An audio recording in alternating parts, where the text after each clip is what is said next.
Hoy, en Liberales pero no mucho, tenemos con nosotros al magnífico O'Donnell, maestro en pronunciamientos y una gran figura en la España del siglo XIX. O'Donnell nació en Santa Cruz de Tenerife, el 12 de enero de 1809, en el seno de una familia irlandesa de gran tradición militar. O'Donnell siguió esa tradición, convirtiéndose en una importante figura militar durante la Guerra Carlista y política posteriormente, fundando la Unión Liberal en 1854. Gobernó en el último periodo del reinado de Isabel II, protagonizando el pronunciamiento que puso fin al bienio progresista en julio de 1856. Dejemos que él mismo nos cuente sus hazañas y sin más dilación demos paso al gran Leopoldo O'Donnell.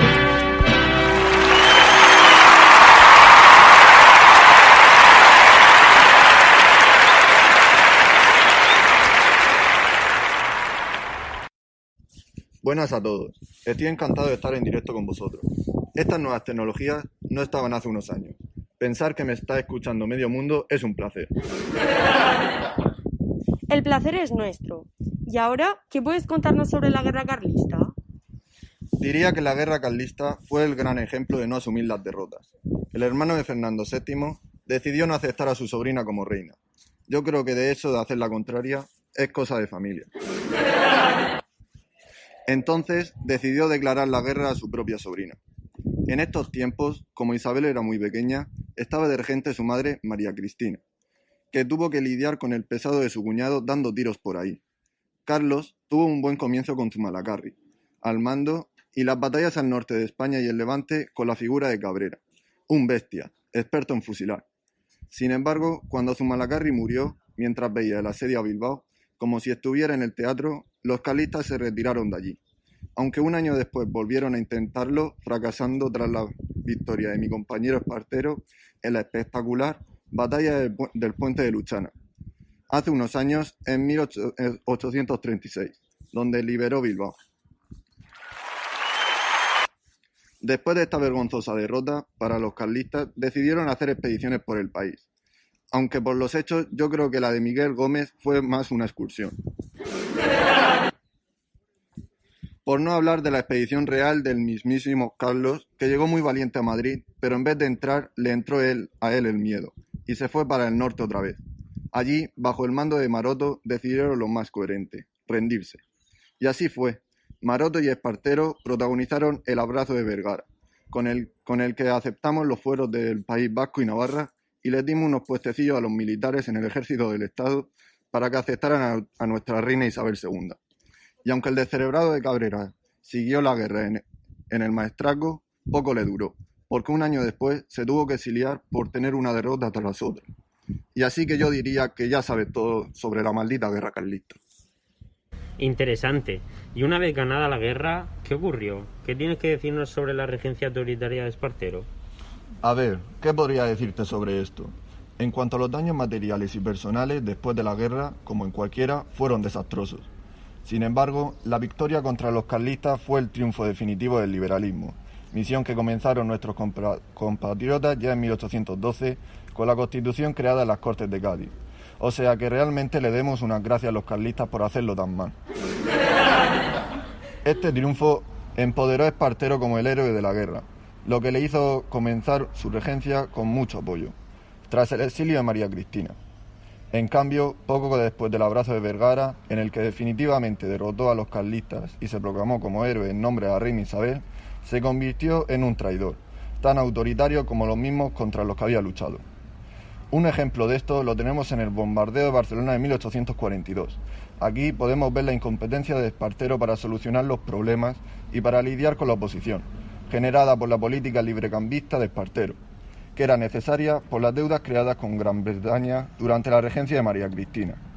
Estas políticas económicas pusieron en contra del generar a Cataluña, un mercado nacional emergente de industria textil, principalmente que no estaba dispuesto a permitir una política que desprotegiera sus beneficios, favoreciendo el comercio internacional.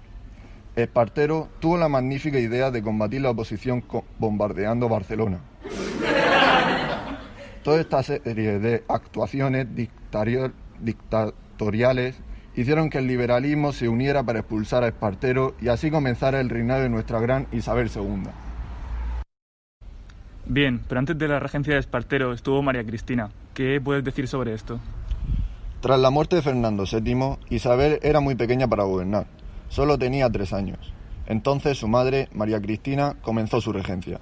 Como viuda de Fernando VII, María Cristina heredó todos los poderes del Estado, pero no podía seguir gobernando como reina absoluta, pues los apoyos de los absolutistas recaían sobre Carlos María Isidro. Entonces, María Cristina buscó apoyo en los liberales, eso sí, en los moderados, porque en el fondo María Cristina se sentía muy a gusto con el poder que tenía. Había sido una buena aprendiz. Sin embargo, es verdad que María Cristina tuvo una regencia complicada. Tuvo que lidiar con la primera guerra carlista y mantener el futuro trono de su hija, cosa que no fue fácil. Al principio, sus principales apoyos fueron Francisco Martínez de la Rosa, liberal viejo, participante activo de la Pepa. Este creó el Estatuto Real, una carta otorgada que no duró mucho, pues los progresistas no la aceptaron y convocó nuevas cortes formadas por 2 cámaras, la de procuradores y el Estatuto de Próceres. Otro gran apoyo fue Javier de Burgos, ministro de Fomento moderado que llevó a cabo la centralización y modernización del Estado, dividiendo el país en 49 provincias en 1833.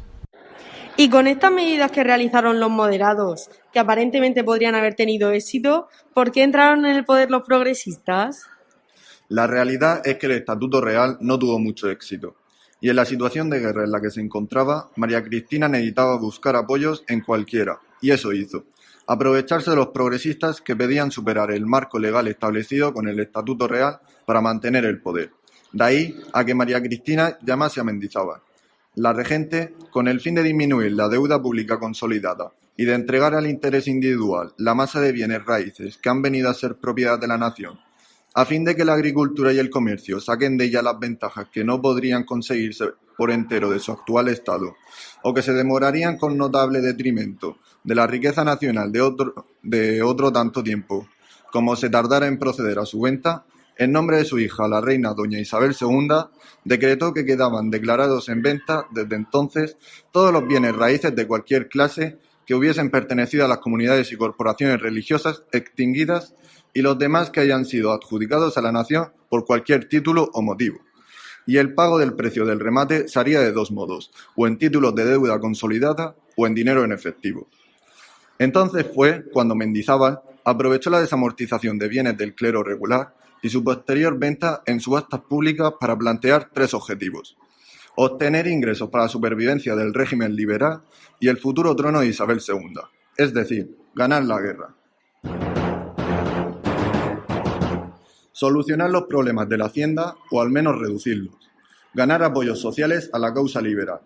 Ustedes se preguntarán, ¿cómo? Pues muy fácil, acercando el régimen liberal a los campesinos, a través del acceso a la propiedad de la tierra, eliminando la base social del carlismo, llenando el campo de pequeños propietarios.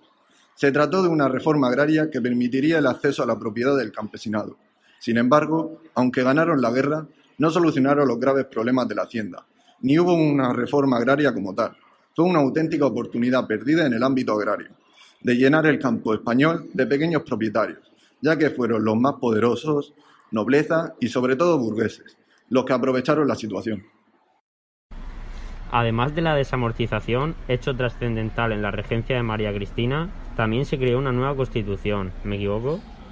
Claro, a pesar de que María Cristina, como ya he dicho, sentía mayor rechazo hacia los progresistas, estos realizaron grandes progresos aprovechando el afán de María Cristina de preservar el poder. El verano de 1836, los progresistas se pronunciaron con el motín de la Granja, obligando a la reina a restablecer la Constitución de 1812, cosa que hizo sin problema. Poco después, se convocaron cortes constituyentes y se creó la Constitución de 1837, que a pesar de ser creada por los progresistas, era más moderada que la de 1812. En dicha Constitución, la regente María Cristina tuvo que llamar a los progresistas al poder con Mendizábal. Pues bien, una vez en el gobierno, dándose cuenta de que la Constitución de 1812 era inaceptable para los moderados, iniciaron un proceso de reforma de la Constitución de Cádiz, buscando el compromiso con los moderados mediante una serie de concesiones, soberanía nacional, pero con cierto protagonismo del rey, al reconocérsele la potestad legislativa. División de poderes, con mayores atribuciones del rey. reconocimiento de derechos individuales y Estado aconfesional. Ahora bien, la nación obliga a mantener el culto y los ministros de la religión católica. Sin embargo, el final de la guerra carlista agravó los enfrentamientos entre liberales que acabaron con el exilio de María Cristina y la regencia de Espartero, del que ya os he hablado y prefiero no volver a nombrar. Y después de las regencias, siguiendo con la década moderada, ya que usted la vivió de primera mano, ¿qué podría decir a nuestros oyentes? Tras la autoritaria regencia de Espartero, se declaró mayor de edad a Isabel con 13 años. Estaba claro que Isabel II tenía favoritismos con los moderados, desde su prematura coronación, al igual que su madre, lo que allanó el terreno para un largo gobierno moderado de 10 años liderado por el general Narváez. En esa época mandaban los militares. Teníamos una coña muy buena sobre el espadón de Loja en la Unión Liberal. En el 45 se firmó una constitución al gusto de los moderados, para derrocar a la progresista de 1837.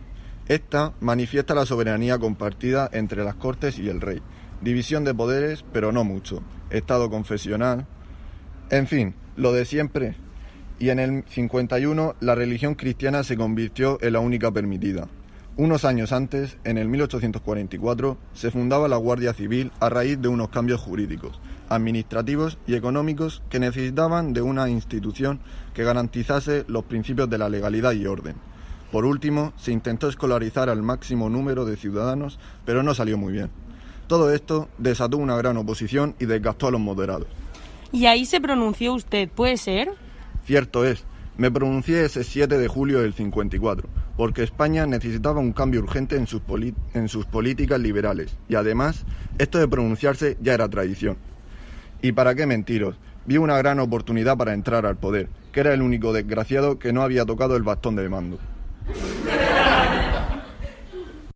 ¿Nos podría decir por qué realizó exactamente aquel pronunciamiento en Vicálvaro en 1854? Bueno, aquel pronunciamiento de complejo desarrollo se propició tras un creciente descontento. Aquel golpe militar se radicalizó tras la publicación por los rebeldes del denominado Manifiesto de Manzanares, que fue redactado por Cánovas del Castillo. El manifiesto recogía los principios fundamentales del pronunciamiento progresista, exponiendo a su vez las causas de la acción militar, pero también las peticiones civiles de julio de 1854. Aquellas peticiones fueron la bajada de impuestos, el retorno de la milicia nacional, el cambio en el sufragio y en la ley de ayuntamientos, entre otras muchas. Esto hizo que consiguiera un amplio respaldo popular y, personalmente, anime a otros generales a unirse a la rebelión. Finalmente, el golpe triunfó y propició la formación de un gobierno progresista que presidió por el progresista Espartero. Parece que Isabel lo prefería a él, la verdad no entiendo por qué. Aquí comenzó el bienio progresista. ¿Qué nos puedes contar sobre sus medidas económicas? Pues mira, una de las dos medidas más llamativas fue la desamortización que llevó a cabo Pascual Madó, que era el ministro de Hacienda. Fue declarada el jueves 3 de mayo de 1855. En la Gaceta de Madrid, y el 3 de junio la instrucción para realizarla.